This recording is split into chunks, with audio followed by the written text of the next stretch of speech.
Students, अब हम लोग कुछ डायमेंशन फॉर्मूलेस निकालेंगे। पहला है specific volume. Volume per unit mass is called specific volume. Volume का हो जाएगा एल क्यूब और मास का एम, ये लगा M minus one L cube, है ना। ये आ गया आपका स्पेसिफिक वॉल्यूम। अब स्पेसिफिक ग्रेविटी क्या होती है? देखो, density upon density of water, समझिए। यहाँ 4 डिग्री सेल्सियस इसलिए लिखा है क्योंकि उसी पे डेंसिटी ऑफ वाटर मैक्सिमम होती है। तो वाटर के डेंसिटी से जब डिवाइड करते थे किसी मटेरियल की डेंसिटी को, उसको बोलते हैं स्पेसिफिक ग्रेविटी। तो ये क्या जाएगा? Dimension less quantity, dimension less quantity. अब ये आर्क मतलब हो गया एल और रेडियस मतलब एल हो गया। चाहे रेडियस हो, आर्क हो, कॉर्ड हो, डायमीटर हो, लेंथ, ब्रेथ, हाइट कुछ भी हो, उसको एल ही बोलते हैं। एल कैंसिल हो गया, ये भी dimensionless quantity. Angle is equal to dimensionless quantity. Strain भी डायमेंशन लेस होता है। Force constant, force is directly proportional to extension in length, तो force is equal to K X हो जाता है और के इज द फोर्स कांस्टेंट। तो जो डायमेंशन फॉर्मूला फोर्स का है, mass into acceleration, M L T minus two upon L. L cancel कर दो, M T minus two is the dimension formula for force constant. Surface energy है, वो बोलेंगे energy per unit area.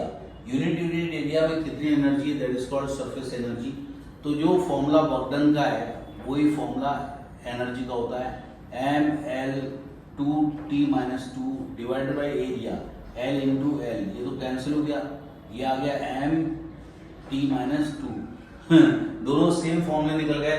चाहे force constant देख लो या surface energy का formula देख लो, दोनों का फॉर्मूला सेम निकल गया। इसी तरह से वेव नंबर क्या होता है? Number of wave in 1 metre. 1 metre में कितनी वेव है? ये 1 अपॉन लैम्डा। 1 अपॉन लैम्डा मतलब एल, वेवलेंथ मतलब एल। 1 बाई एल ऊपर जाएगा हो जाएगा एल माइनस वन। जैसे टी माइनस वन था, यहाँ पे एल माइनस वन आ जाता है। सो अभी और कोई डायमेंशन फॉर्मूला अगर अपन लगता है तो अपन सॉल्व करते हैं। ग्रेविटेशन तो हो गया था, अब अपन पढ़ते हैं moment of force. Moment of force देखते हैं। मोमेंट ऑफ फोर्स, ये भी इंपॉर्टेंट है। Force into perpendicular distance is called moment of force. तो जो वर्क डन का फॉर्मूला है वही इसका निकलेगा, M L two T minus two, क्योंकि फोर्स इनटू एल वही फॉर्मूला बन जाएगा जो हमारा वर्क का फॉर्मूला है, moment of force. Surface tension देखते हैं हम। सरफेस टेंशन भी एक अच्छा है। Surface tension, force per unit length is called surface tension. Force per unit length हम लोग सीखेंगे सरफेस टेंशन क्या होता है। Force per unit length is called surface tension होता है। फोर्स हो जाएगा M L T minus two upon L. L cancel कर दो, एम टी माइनस, वाह, एम टी माइनस टू तो कितने सारे हो गए। यानी कि आपको एग्जाम में पूछ सकते हैं कि एम टी माइनस टू किस किस का डायमेंशन फॉर्मूला है। तो आपको बताना पड़ेगा सरफेस एनर्जी, आपको बताना पड़ेगा फोर्स कांस्टेंट, आपको बताना पड़ेगा सरफेस टेंशन। तो सरफेस टेंशन का भी वही फॉर्मूला है, वही डायमेंशन फॉर्मूला है। सरफेस एनर्जी का भी वही और सरफेस कांस्टेंट का भी, फोर्स कांस्टेंट का भी वही है। तो इस तरह से आपको डायमेंशन फॉर्मूले अलग होंगे। अब अपन करते हैं सेंट्रीपिटल एक्सेलरेशन। सेंट्रीपिटल एक्सेलरेशन करते हैं अपन, सेंट्रीपिटल एक्सेलरेशन कर लेते हैं। चलो करते हैं। सेंट्रीपिटल एक्सेलरेशन को रेडियल एक्सेलरेशन भी बोलते हैं। तो सेंट्रीपिटल फोर्स का भी निकाल लेंगे। चलो सेंट्रीपिटल फोर्स भी निकाल लेते हैं, मोमेंट ऑफ इनर्शिया निकाल लेते हैं, है ना, एंगुलर मोमेंटम निकाल लेते हैं। ऐसे बहुत सारे निकालेंगे अपन। तो अपन क्या करते हैं, एंगुलर वेलोसिटी तो निकाला था अपन ने, थीटा अपॉन टाइम। अपन मोमेंट ऑफ इनर्शिया निकालते हैं। Moment of inertia, moment of inertia निकालो, ये अच्छा है। ये होता है M R square is the moment of inertia. R मतलब एल हो गया, एम एल स्क्वायर हो जाएगा मोमेंट ऑफ इनर्शिया का। अब अगर किसी बोला कि angular momentum, moment of momentum, moment of momentum, moment of momentum होगा था, उसी को एंगुलर मोमेंटम बोलते हैं। वो होता है मोमेंटम इनटू परपेंडिकुलर डिस्टेंस।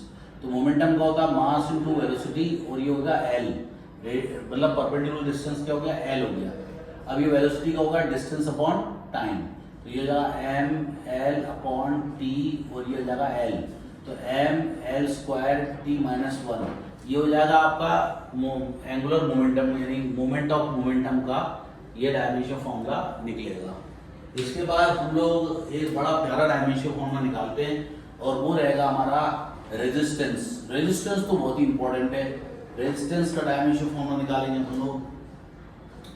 देखो V इक्वल टू क्या होता है, I R होता है ना। अब काय का डायमेंशन फॉर्मूला निकालना करना R का, तो I को तो कन्वर्ट नहीं करते क्योंकि एक प्रकार की फंडामेंटल क्वांटिटी होती है। ये जो वोल्टेज है पोटेंशियल उसको बोलते हैं work done per unit charge is called potential, और ये हो जाएगा I और ये हो जाएगा R। और वर्क डन का डायमेंशन फॉर्मूला क्या था, अपन निकाला था force into displacement upon charge, है ना। और ये I भी नीचे भेज दिया, हो गया R। अब हम लोग क्या करेंगे, चार्ज को लिख सकते हैं I T। Q is equal to क्या होता है, I T होता है, तो इसको लिखेंगे M L T minus two into L, है ना। तो ये एक प्रकार से वर्क डन का फॉर्मूला हो गया M L two T minus two. अब ये चार्ज को होता है I T, I into T, और ये एक और I नीचे था तो ये I स्क्वायर हो जाएगा, तो ये T ऊपर चले जाएगा तो ये जाएगा माइनस T, माइनस वन हो जाएगा। तो ये हो जाएगा M L two T minus two into T minus one upon I square हो जाएगा। अब I स्क्वायर को ऊपर ले जाए तो I raise to power minus two हो जाएगा, तो ये 2 प्लस 1 3 हो जाएगा। तो ये हो जाएगा M L two T minus three, और ये हो जाएगा I स्क्वायर। ये डायमेंशन फॉर्मूला बन गया अपना रेजिस्टेंस का, है ना। तो जो I था वो उसको I रखना पड़ता है, I माइनस टू हो जाएगा। I की वैल्यू क्या जाएगी माइनस टू, तुम बताते नहीं, दिमाग नहीं चलाते हो। तो ये I स्क्वायर ऊपर जाके माइनस टू हो जाएगा। कई बार तो पहले A माइनस टू लिखते थे एम्पियर, है ना। तो ये आपका डायमेंशन फॉर्मूला हो गया। इसी तरह से कैपेसिटेंस का डायमेंशन फॉर्मूला होता है, Q is equal to CV होता है। तो Q की जगह क्या जाएगा, IT हो जाएगा, और C का निकालना पड़ता है, और V क्या होता है, work done per unit charge. अभी वर्क डन तो निकाल लिया अपन ने, ये निकाल लिया, ये निकाल लिया, इसको IT लिख दो, इसको IT लिख दो, तो IT का स्क्वायर हो जाएगा, और ये वर्क डन से डिवाइड कर दो, ये हो जाएगा कैपेसिटेंस का। तो इस तरह से आप किसी का भी डायमेंशन फॉर्मूला निकाल सकते हो। तो students, have a nice time, bye bye, God bless you.